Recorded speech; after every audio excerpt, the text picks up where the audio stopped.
Hi, and welcome to First Chapter Friday. Today's selection is a story by author Adam Gidwitz called A Tale Dark and Grim. This has actually been turned into a series on Netflix, so some of you may already be familiar with it. However, the writing style of this author is definitely dark. It's definitely got a great sense of humor, and it is definitely not realistic. So let's jump in.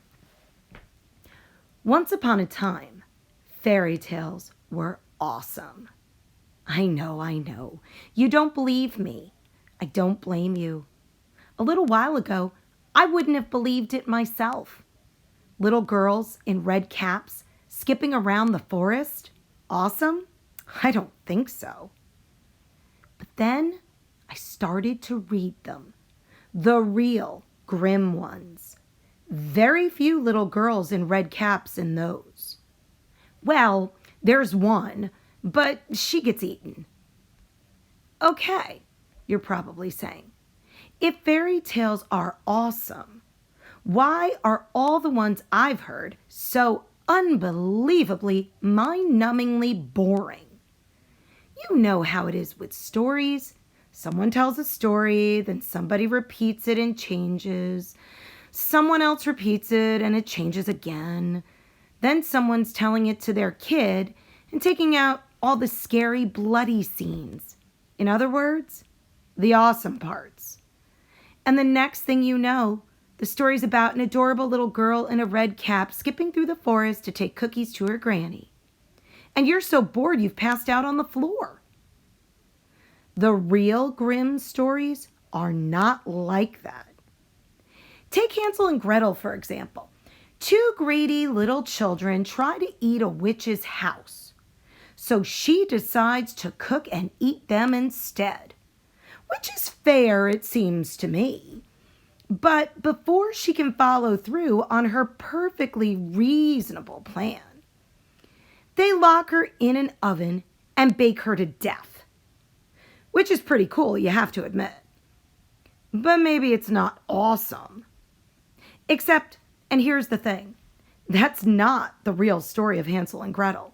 You see, there's another story in Grimm's fairy tales, a story that winds all throughout that moldy, mysterious tome, like a trail of breadcrumbs winding through a forest.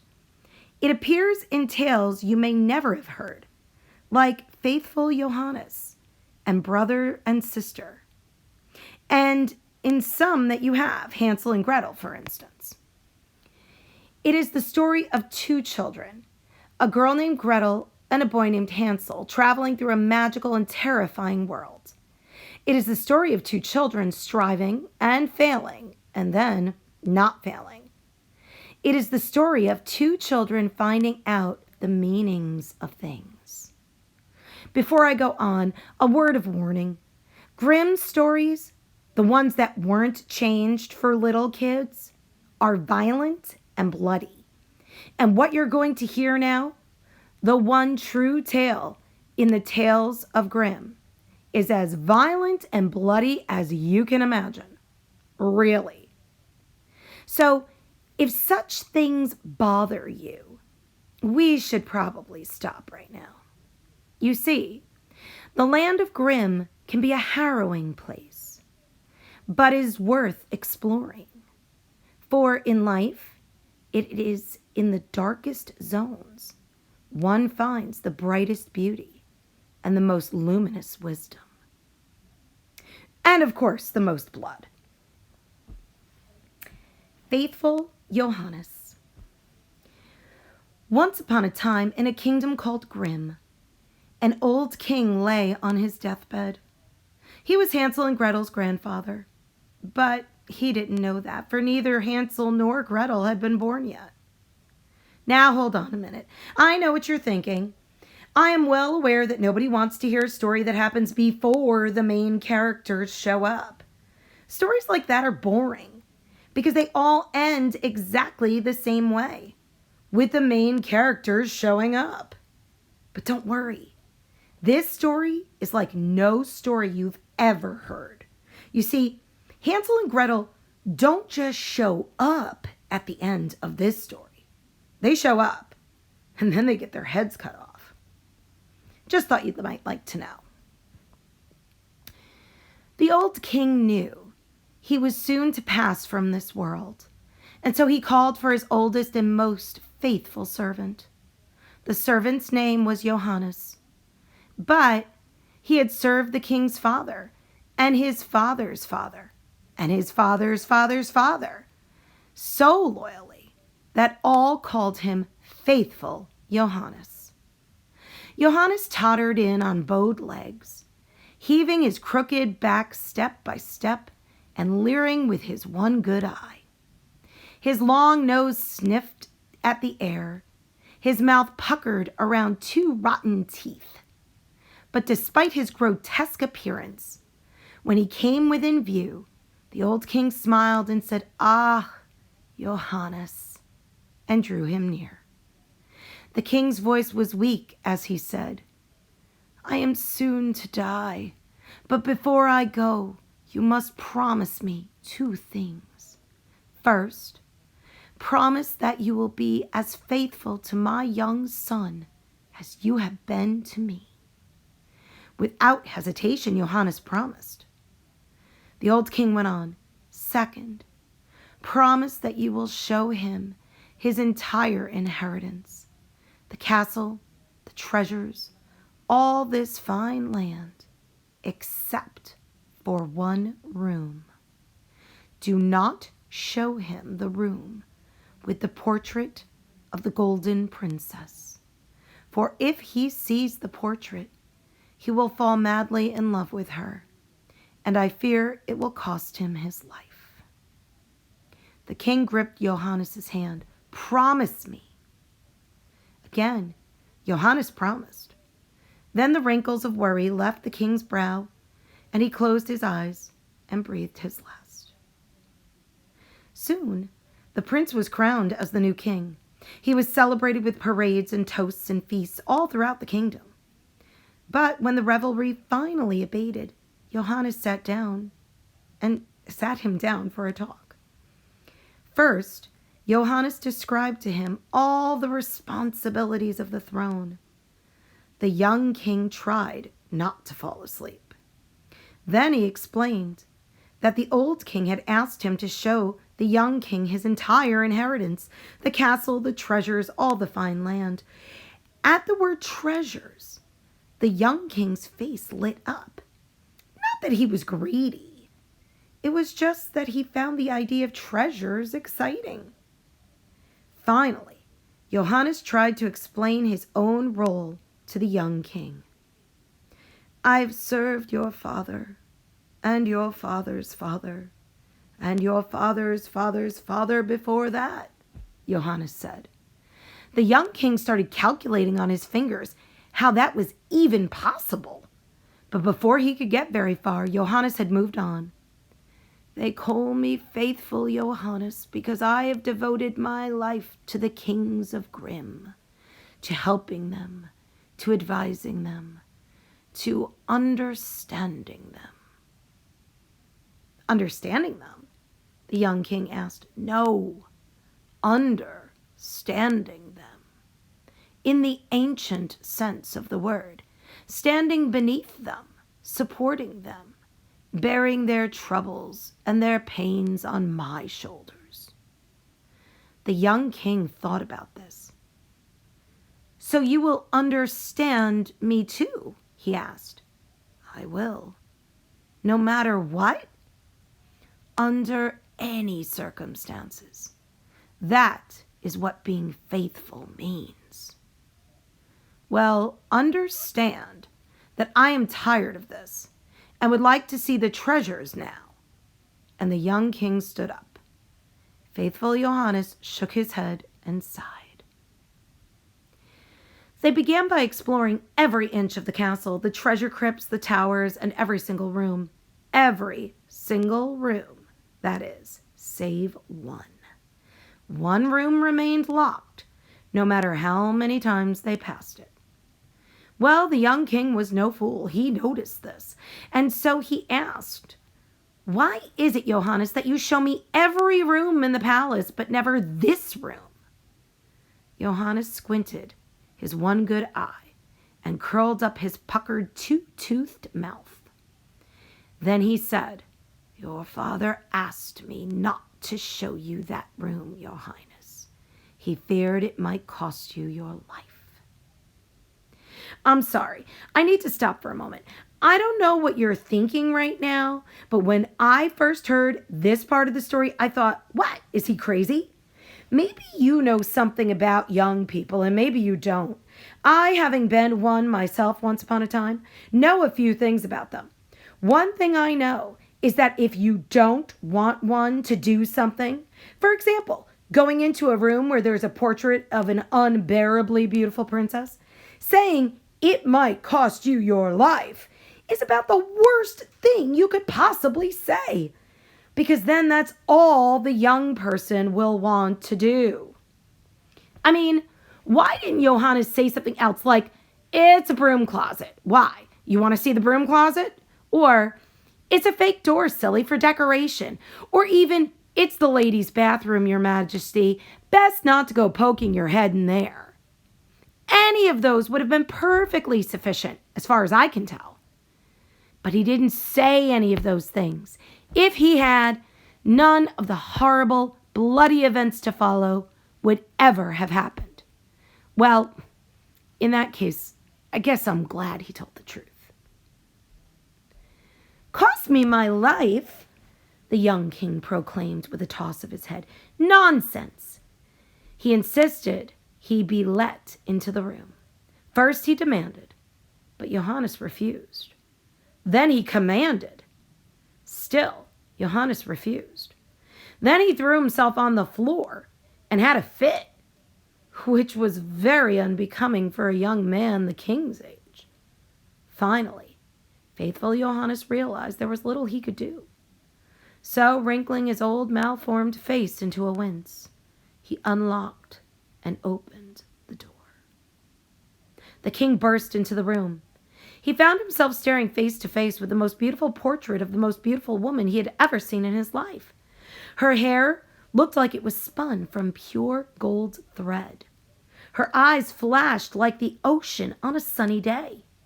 And yet, around her lips, there was a hint of sadness, of loneliness. The young king took one look at her and fainted dead away. Later in his room he came to. Johannes hovered over his bed. "Who was that radiant creature?" the king asked. "That, Your Majesty, is the Golden Princess," Johannes answered.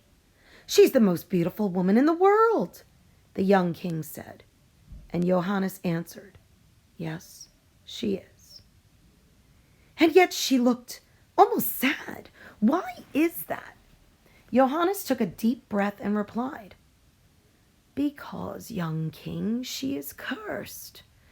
Every time she has tried to marry, her husband has died, and it is said that a fate worse than death is destined for her children, if ever she should have any. She lives in a black marble palace, topped with a golden roof, all by herself, and, as you can imagine, she is terribly lonely and terribly sad." The king sat straight up in his bed and grabbed the front of faithful Johannes's tunic. And though he stared into the old man's face, he saw only the princess's ocean-bright eyes and her lips ringed with sadness. "I must have her," he said. "I will marry her. I will save her." "You may not survive," Johannes said. "I will survive if you help me. If you are faithful to me, if you understand me, you'll do it." Johannes feared for the young king's life, but he had understood the young king's father and his father's father and his father's father's father before that. What could he say? Johannes sighed. "I'll do it." It was widely known that in all the Golden Princess's days of loneliness, the only thing that gave her any modicum of happiness was gold. So Johannes told the king to gather all the gold in the kingdom and to command his goldsmiths to craft the most exquisite golden objects that the world had ever seen, which soon was done. Then Johannes disguised himself and the king as merchants and loaded a ship with the golden goods, and they set off for the land of the golden princess. As their ship's prow split the sea, Johannes tutored the king in his part. "You're a gold merchant, your majesty. The princess has always loved gold, but these days it is the only thing that gives her any joy. So when I bring her to the ship, charm her not only with your gentle manners and fine looks, but also with the gold. Then perhaps she will be yours." When they landed, the king readied the ship and tended to his merchant costume, while Johannes, carrying a few golden objects in his bag, made his way to the towering ramparts of black marble where the golden princess lived. He entered the courtyard and there discovered a servant girl retrieving water from a well with a golden bucket. "Pretty maid," he said, smiling his kind but unhandsome smile. "Do you think your lady might be interested in such trifling works of gold as these?" And he produced two of the finest, most exquisite golden statuettes that man's hand had ever made. The girl was stunned by their beauty. She took them from Johannes and hurried within, and not 10 minutes had lapsed before the golden princess herself emerged from the castle, holding the statuettes in her hands. She was as gorgeous as her portrait, more so in fact. And as she greeted Johannes, her golden hair flashed in the light and her ocean blue eyes danced with pleasure. Still, around her lips there was sadness. "Tell me, old man," she said, "are these really for sale? I've never seen anything so beautiful, so fine." Faithful Johannes bowed. "But there is more, fair princess, much more. My master's ship is full of such wonders, and they can be yours, if you will just accompany me down to the harbor." The princess hesitated for a moment. Since her last husband-to-be had died, she had not set foot outside the palace. But the allure of the gold was too strong. She threw a shining traveling cloak over her shoulders and followed Johannes to the boat. The young king, in his disguise as a merchant, greeted her. Her beauty was so stunning, her sadness so apparent and so tender, that he nearly fainted again. But somehow he did not, and she smiled at him and invited him to show her all the treasures that he had brought to her fair land. As soon as they descended below the deck, Johannes hurried to the captain of the ship and in whispered tones instructed him to cast off from the shore and set sail for home immediately. Now, my young readers, I know what you're thinking. You're thinking, stealing a girl, that's an interesting way of winning her heart. Allow me to warn you now that under any other circumstances, stealing a girl is about the worst way of winning her heart that you could possibly cook up. But because this happened long ago in a faraway land, it seems to have worked. For the golden princess came back up to the deck and saw that her land was far away from her. At first she did indeed protest, and fiercely too, that she'd been carried away by low-born merchants.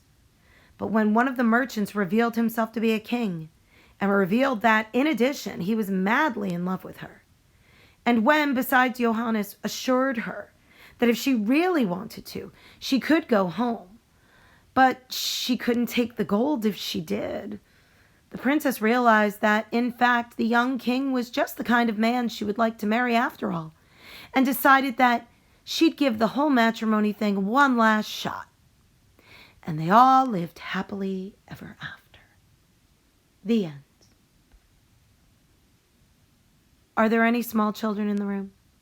If so, it would be best if we just let them think that this is really the end of the story and hurried them off to bed, because this is where things start to get, well, awesome, but in a horrible, bloody kind of way. As the ship plowed through the purple sea, the new lovers made moon faces at each other up near the bow. Faithful Johannes was sitting near the back of the ship admiring the success of his plan when he noticed 3 ravens alight on a mast beam. The first raven motioned with his beak at the king and princess. "What a lovely couple those two make," he said, And the second said, "Yes, too bad they won't stay that way." The first said, "What do you mean?" "Well," the second replied, "when the ship gets to land, a beautiful chestnut stallion will canter up to the group, and the king will decide to ride it back to the castle. But if he does, he will be thrown from its back and die." "Good God, that's horrible," said the first raven. "Is there nothing anyone can do?" "Oh, there is," said the second raven. "Someone could kill the horse before the king mounts it. But what good is that? For if someone did it and told why he did it, he'd be turned to stone from the tips of his toes to the knobs of his knees." "To stone?" asked the first raven. "To stone," answered the second. The third raven, who'd been listening quietly, cut in at this point. "It gets worse, you know," he said. "If by some chance the two lovers escape that danger, another one lies ahead. For when they arrive at the gates of the castle, a beautiful bridal gown made of pure gold will be laid out on a bed of purple flowers. The princess will want to wear it, of course, but if she touches it, she will be consumed by a ball of fire and burned to a cinder right there on the spot." "Good God, that's terrible," cried the first raven. "Is there nothing anyone can do?" "Oh, there is," said the third raven. "If someone were to pick up that dress before she could and throw it into the fire, the princess would live. But what good is that? For if someone did it and then told why he did it, he'd be turned to stone from the knobs of his knees to the core of his heart." "To stone?" repeated the first raven. "To stone," confirmed the third. "Nor is that all," said the second raven morosely. "For if the two lovers avoid that tragedy, a final one awaits. When they are married and begin the wedding dance, the new queen will swoon and fall to the floor and die." "Good God, that's the worst thing yet," cried the first raven. "Is there nothing anyone can do?" "Oh, there is," said the third. "If someone were to bite the new queen's lip and suck 3 drops of blood from it with his mouth, she would live. But what good is that? For if someone did it and told why he did it, he'd be turned to stone from the core of his heart to the top of his head." "To stone?" said the first. "To stone," replied the second. "To stone," echoed the third. And with that, the 3 ravens shook their black beaks, sighed sadly, and flew away. Faithful Johannes buried his head in his hands, for he had heard all. He knew what he would have to do, and that it could not come to good. Just as the ravens had foretold, after the ship landed, and the king and his wife-to-be greeted by all the servants and courtiers of the castle, a beautiful chestnut stallion cantered up to the group.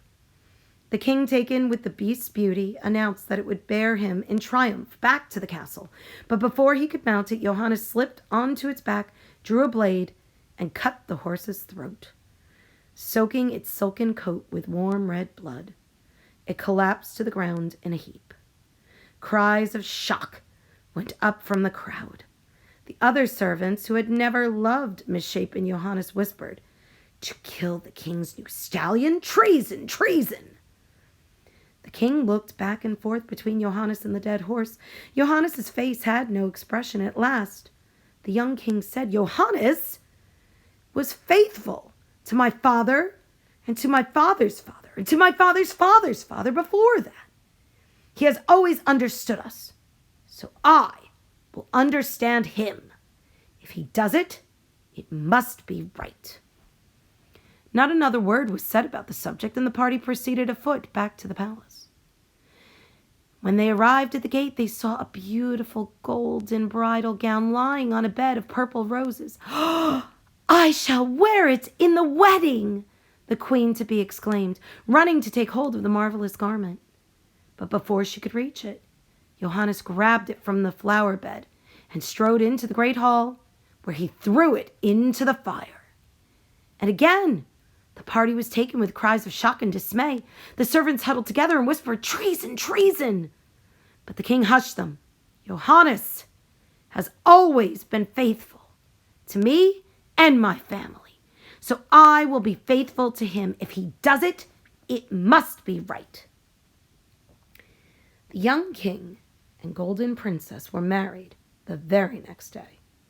The princess looked particularly beautiful, her ocean blue eyes brimming with joy, but Johannes watched anxiously. They moved to dance, and the music began. But they had not taken 2 steps when the new queen suddenly swooned and fell to the ground. But before anyone else could move, Johannes swept in, lifted her to his chest, and carried her out of the hall. He hurried through empty hallways, carrying the new queen in his arms, to a narrow, winding staircase that led to the highest turret in the castle, his private chamber. When they arrived, he placed her carefully on the floor, bent over her, and with his 2 rotten teeth, bit her lip until he drew blood. And then ever so tenderly, the unhandsome man sucked 3 drops of blood from her lip with his mouth. The queen began to stir, but just then the king burst into the room. He had followed Johannes all through the palace and watched at the crack in the door at Johannes. His once faithful Johannes had done something unspeakable to his new queen. "Treason!" he bellowed at the top of his lungs. "Treason!" The other servants quickly ran to their king's aid. "King," Johannes said, "please trust me." "Take him to the dungeons," the young king shouted. "Tomorrow he dies." The next day, Johannes was led from the dungeons to the top of the funeral pyre. There he was tied as a torch was readied to set the great stack of hay and tinder on fire. The king watched with his new queen at his side. She had fully recovered from the day before, but both wore black and their faces were somber. "He was like a father to me," the young king said. The queen took his hand. The executioner lit his torch and brought it to the pyre, its sparks leaping eagerly to the dry tinder. Behind the king, the jealous servants muttered and smiled to one another. But just before the executioner could set the pyre alight, Johannes called out, "King, to whom I have been faithful, and to whose father and father's father and father's father's father I was faithful before that. Will you allow me to speak before I die?" The young king sadly inclined his head and said, "Speak." And so Johannes spoke. He told of seeing 3 ravens on the ship. He told of hearing them speak. He told of their prophecy of the chestnut stallion. And as he told it, he turned to stone, from the tips of his toes to the knobs of his knees, and all the spectators gasped. But Johannes went on. He told of the raven's prophecy of the bridal gown, and as he did, he turned to stone, from the knobs of his knees to the core of his heart. In the crowd, mouths fell open. Finally, he told of the raven's prophecy of the wedding dance, and when he had, he turned to stone, from the core of his heart to the top of his head, and he died. A great wail went up from all the assembled, for they had learned too late that Johannes had been faithful to the very end, and had given his life for the king.